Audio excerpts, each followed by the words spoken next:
Now ई इन question number 1, बराबर। Question number 1 का जो 5 था उसमें ई है और उसमें कंडीशन दिया है एक्स एंड वाई का ऑर्डर पेयर आप आर में रखेंगे। उसकी कंडीशन क्या है? X is father of y. Okay, तो सबसे पहले चेक करते हैं रिफ्लेक्सिव है या नहीं है।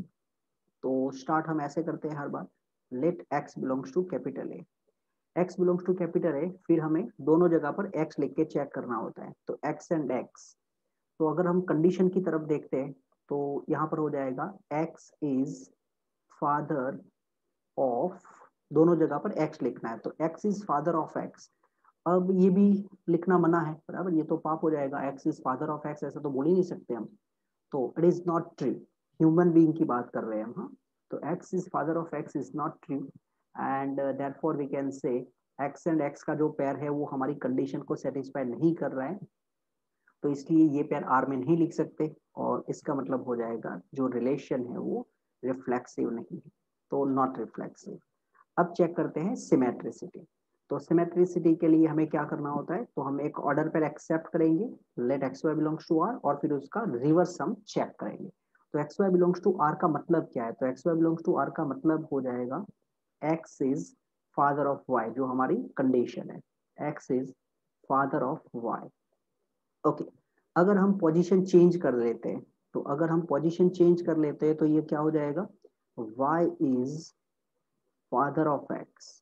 ओके, तो ये भी जैसे बोलना ही पाप है भाई, y x is father of y था, अभी आप बोल रहे हैं y is father of x, तो ऐसा तो बोल ही नहीं सकते, बराबर। तो this one is not true, और ये ट्रू नहीं है। इसका मतलब yx की जो पेयर है वो हमारी कंडीशन को सेटिस्फाई नहीं कर रही है, तो नॉट इन आर, और नॉट इन आर इसका मतलब नॉट सिमेट्रिक। तो ये जो रिलेशन था वो सिमेट्रिक नहीं है। ओके, अब बात करते हैं ट्रांजिटिव। तो ट्रांजिटिव में हमें x comma y belongs to R, ये लिख दिया हमने। एंड अब जैसे हमने जो लास्ट वाला किया था डी, उसमें तो हमने ऐसा बोल दिया था कि y से पेयर स्टार्ट ही नहीं हो रही है। इधर हम क्या बात कर सकते हैं? तो x is father of y। अब अगर x is father of y है तो x इज फादर, तो ये तो कंफर्म मेल है। x is father of y, तो यहाँ पर y के लिए दो पॉसिबिलिटी है, वो मेल भी हो सकता है और फीमेल भी हो सकता है, बराबर, क्योंकि x फादर है तो उसकी लड़की भी हो सकता है और लड़का भी हो सकता है। बट लड़का हो तो सकता है ना, बराबर, मेल या फीमेल, दोनों दो दो चॉइसेस है। तो अगर y मेल है तो फिर वो किसी का फादर हो सकता है। अगर वो फीमेल है, ये m का मतलब मेल है एंड f का मतलब फीमेल है, तो अगर वाइफ मेल है तो फिर वो किसी का फादर हो सकता है।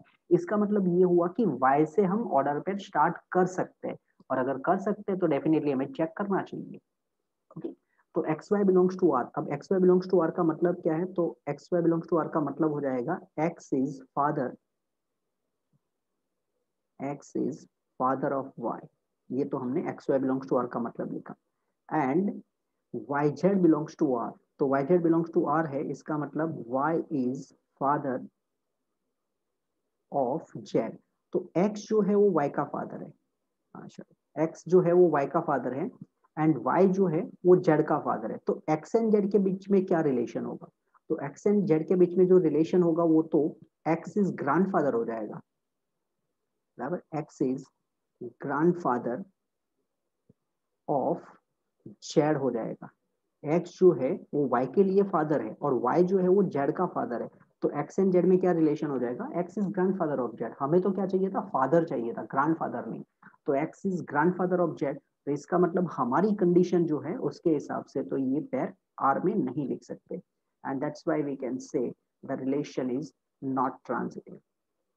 तो यहाँ पर जो हमारा रिलेशन है वो ना तो रिफ्लेक्सिव है, ना तो ये सिमेट्रिक है, और ना तो ये ट्रांजिटिव है। ओके,